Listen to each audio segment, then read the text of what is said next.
Hello বন্ধুরা, আজ বাইরে খুব বৃষ্টি, মোটামুটি সকাল থেকে টুকটাক বৃষ্টি হচ্ছে। বর্ষার দিন তো বানিয়ে নেব আজ সর্ষে ইলিশ। তো দেখো, সর্ষে ইলিশ বানানোর জন্য আগে মাছটাকে ধুয়ে নুন হলুদ দিয়ে আর একটু তেল দিয়ে মাছটাকে ম্যারিনেট করে রাখলাম কিছুক্ষণ। তারপর মাছটাকে কিছুক্ষণ রেখে দেওয়ার পর একটা বাটির মধ্যে কালো সর্ষে আর তারপরে দিয়ে দেবো খানিকটা সাদা সর্ষে,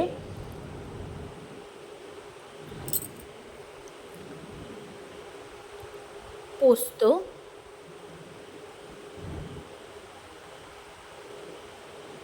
কাঁচা লঙ্কা। আর যেহেতু আমরা সবসময় এই রিফাইন্ড অয়েলটাই খাই সব কিছুতে, তাই দিয়ে দেবো খানিকটা তেল দিয়ে একটু এর মধ্যে সব কিছু দিয়ে একটু সামান্য জল দিয়ে আর নুন দিয়ে তারপরে জল দিয়ে কিছুক্ষণ ভিজিয়ে রেখে দেবো, অন্তত 30 মিনিট এটা ভিজিয়ে রেখে দেবো। এটাকে ভিজতে দিতে হবে, তাহলে পেস্টটা বেশ মিহি হবে। এরপর দেখো, কিছুক্ষণ ভেজানোর পর এটাকে ভালো করে পেস্ট করে নিয়েছি বাটিতে, সব এক জায়গায় করে সেটা ভালো করে মিশ্রণটা ঠিকঠাক করে নিয়েছি। এবার কড়াইয়ে দিয়ে দেব তেলটা গরম করতে দিতে হবে। তেলটা খানিকক্ষণ গরম হওয়ার পর তার মধ্যে দিয়ে দেব গোটা গরম মশলা, ফোড়নে দিয়ে দেব। তেলটা গরম হলে গোটা গরম মশলা ফোড়নে দিয়ে কিছুটা নাড়াচাড়া করে নেব।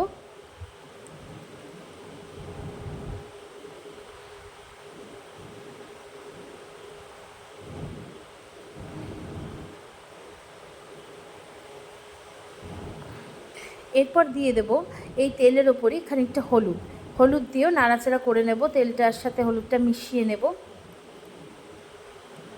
যাতে রান্নার থেকে কাঁচা হলুদের গন্ধটা না বেরোয়। এরপর এর মধ্যে বাটিতে যে মশলাটা মিশ্রণটা সেট করে রেখেছিলাম সেটা দিয়ে দেব, দিয়ে এবার ভালো করে নাড়াচাড়া করে নেব।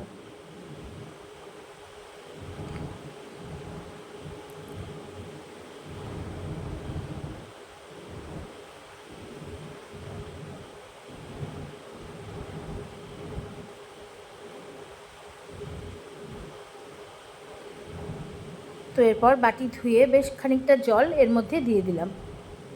এবার এটাকে বেশ কিছু সময় ফুটতে দিতে হবে।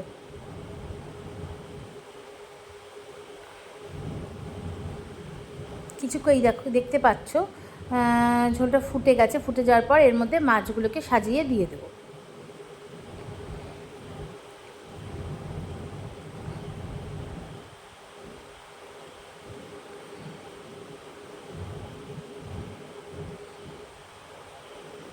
তো মাছগুলোকে দিয়ে দিলাম।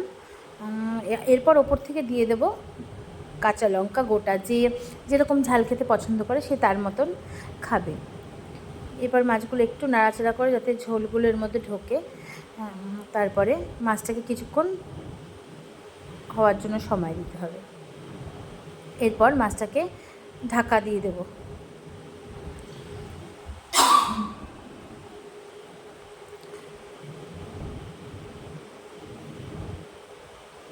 এদিকে দেখো মাছটা হচ্ছে, ওদিকে বাইরে দেখো কালো অন্ধকার করে আছে, যে এখনই ঝুপঝুপিয়ে হয়তো বৃষ্টি নামবে। আবার সকালে একবার হয়েছে, আবার বৃষ্টি হবে মনে হচ্ছে। পুরো অন্ধকার করে আছে, ভীষণ ভালো লাগছে দেখতে।